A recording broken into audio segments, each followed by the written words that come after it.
Welcome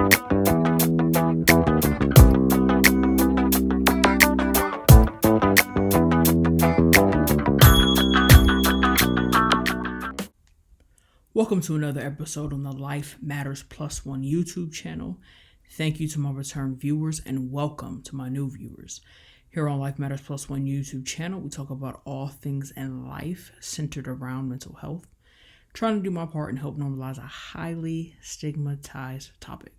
So sit back and enjoy this next episode on the Life Matters Plus One channel.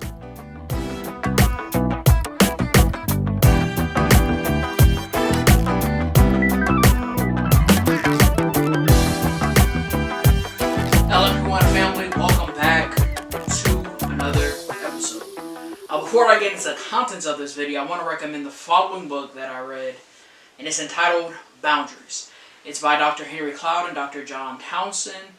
While there is some content I will share from the book in a generalized way, I'll leave the detail and true work of boundary setting to those who choose to read the book. The thing I like about the book, I read it in its entirety, but it's broken down so much so that if you wanted to really hone in on one boundary or a particular boundary, it has, it broken down in such a way that you could read a whole chapter on that. So some of the topics covered in this book are, what does a boundary look like? Then it further goes into what is within your boundaries. It talks about boundary problems, how boundaries are developed, and another particular section that I really enjoyed was the 10 laws of boundaries. Then it talks about common boundary myths, boundaries and family, boundaries and friends, boundaries and spouse, boundary and children, boundary and work, boundary in the digital age, boundary in yourself, boundary in God. Goes on to talk about resistance to boundaries, how to measure success with boundaries, which later in here I will highlight each measure that it discusses in that. So, that's the book. So let's look at boundaries in these following ways. Physically, materially, mentally, spiritually, emotionally, and sexually. I'm not going to get too in-depth sexually, so it should be safe for children, but in the event you want to, close those ears, that will be touched in here a little bit. So first, physical. So what this could look like is not shaking hands with strangers. Especially now. Like, some people, they extend their hand, I'll be like, with COVID, but even prior to that, you ain't got to shake everybody's hands. Not everybody's comfortable doing that. Furthermore, hugging. Maybe you only choose to hug certain people, and that's your boundary you set. People have to honor that. They have to respect that. I'm not a hugger, but I will say a lot of people will first ask me if they can hug me or can they get a hug or something.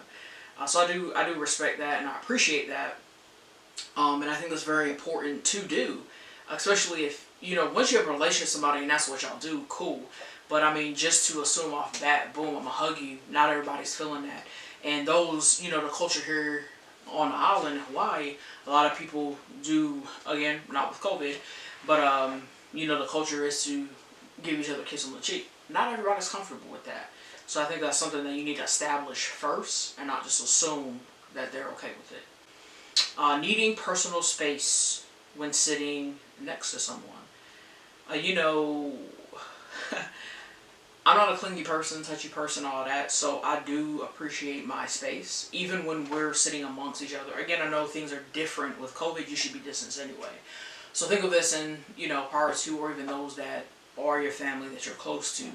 Don't assume that because the couch is this big, I want you right next to me. You know what I'm saying? Go on that end. We good, Needing a private room on trips. You may go with, whether it's family, friends, somewhere. Don't just assume that everybody want to be in your room with you. Some people want their own, So, again, respect that. Don't assume. Asking people to knock when your door is closed. Whew, this is a pet peeve of mine.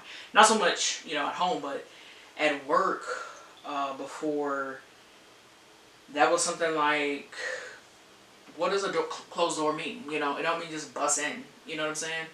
It's not to say that I'm on something sneaky, but it's like, clearly I need some privacy for something, so knock.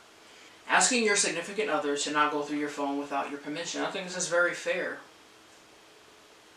Some may disagree.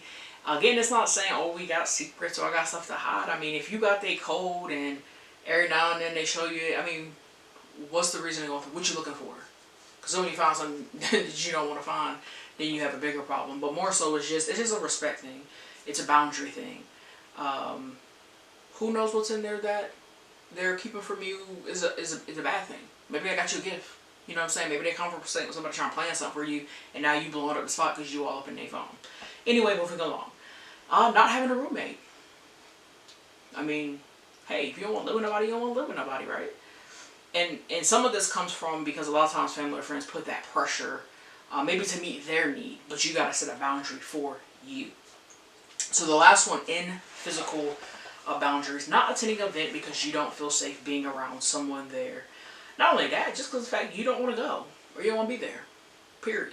End of story. I don't care that you're going. I don't want to go. I don't want to be there. You're going, but this person is going. I won't be around them. Right? Again, these are physical boundaries.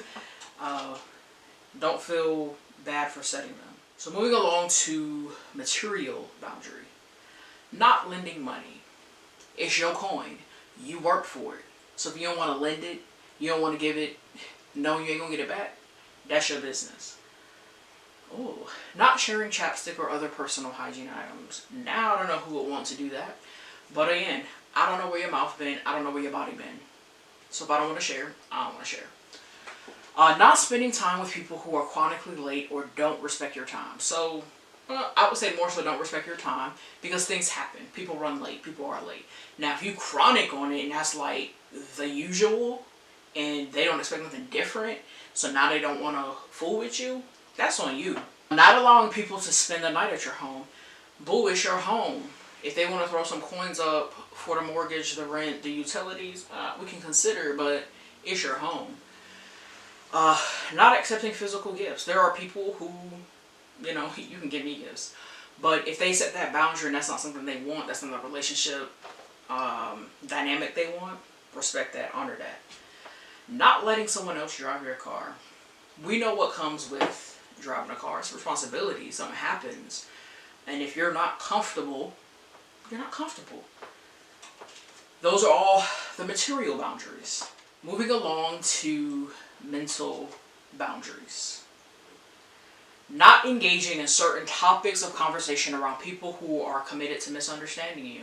Some people, it's like you can disagree, right? But you can have a conversation about it. And at the end of the day, you're gonna have your stance, I'm gonna have mine. But some people, they just want to beef with you when you like feel opposite. You know what I'm saying? And it's like, I respect how you feel, like feel how you feel, but we ain't gotta like, you know, beef about it. You ain't gotta spend 30 minutes trying to drill into me to convince me of how you feel. Not engaging in a debate in public place such as a crowded restaurant. That's one thing I don't like. Like, let's not do this in public. You know, let's do this. Let's do this in private if we're gonna do it. Not following certain people or engaging with them on Facebook or any type of social media.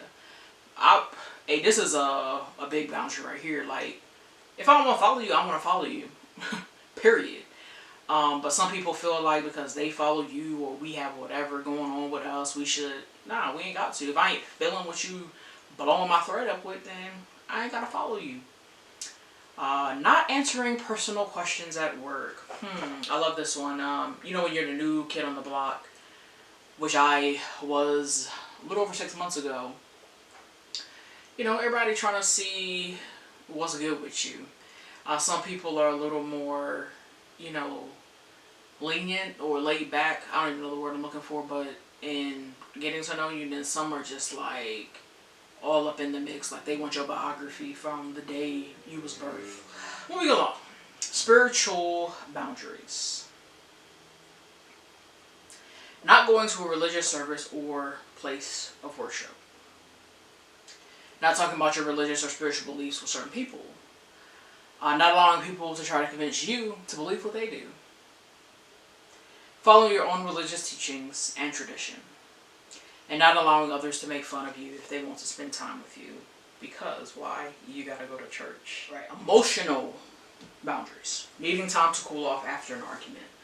I've been needing to cool off before the argument and after. So if people ain't trying to like talk now, give them that time, give them that space. Not allowing people to shame or belittle you. And that's on anything. Being honest with other people if you don't have the emotional bandwidth to support them right now. This is a huge boundary, because giving them the little bit of emotional support you can be very detrimental to whatever they got going on. So you want to be able to like, look, I ain't got it right now. When I got it, I got you. The final one for emotional boundary is asking someone if you and them can revisit the conversation when you're both in a calmer mood. Needing time to cool off. You don't want it to lead to an argument, right? Sexual. This one, I ain't gonna give all my little extra commentary. I'm just gonna go boom, boom, boom, and it is what it is. Not feeling comfortable with PDA. Asking for consent. Discussing contraception. Saying no to sexual acts if you are not comfortable. Only having sex with a condom. Discussing what you consider is cheating and agreeing on what is off limits. Having a safe word. Not allowing people to call you certain sexual names. And that's that for the sexual portion of the boundaries. Earlier I mentioned highlighting how to measure success with boundaries. This is a part of the book, but I do want to share them because if you're really putting in the work on the boundaries, it's nice to know when you are making some strides in there, some accomplishments. I set out 2020 to be very intentional about boundary setting, and it's something I'm still working at. There's some areas I do great, and there's some other areas that I still need work on. One of the first signs that you're beginning to develop a boundary is a sense of resentment, frustration, or anger at the subtle and not so subtle violations in your life. So it may be very frustrating at first when you are setting some boundaries, but know that that's you actively working at and intentionally setting them. As boundary-injured individuals begin developing their own boundaries, a change occurs. They become attracted to people who can hear their no without being critical, without getting hurt, without personalizing it, without running over their boundaries in a manipulative or controlling fashion. As we find our preferences changing from boundary-mudded relationships to more clearly defined people, we begin to develop close and meaningful connections with people who have clear boundaries. We begin growing in boundaries in our present relationships or finding new attachments in which to invest, or both. When we begin to value getting well, recovering and developing ourselves into the image of God, a shift occurs. We begin desiring a return on God's investment. Taking care of ourselves becomes more important. Practice baby no's by practicing your no with people who honor it and love you for it. A hostile conscience might be a sign of spiritual growth, a signal that may be protesting unbiblical restraints. Rejoice in the guilt. This means you're moving ahead. Practice grown-up no's. Who is the foremost person in your life with whom it is difficult to set limits? Straightening out these relationships is a major goal in becoming a boundaried person. With consistent work and good support, the guilt diminishes. Loving others, boundaries increases our capacity to care about others. Your no becomes as free as your yes. Here is no conflict, no second thoughts, no hesitations in using the word either. Ultimate goal of learning boundaries is to free up, protect, nurture, and develop the lives God has given us stewardship over. Setting boundaries is mature, proactive, initiative taking.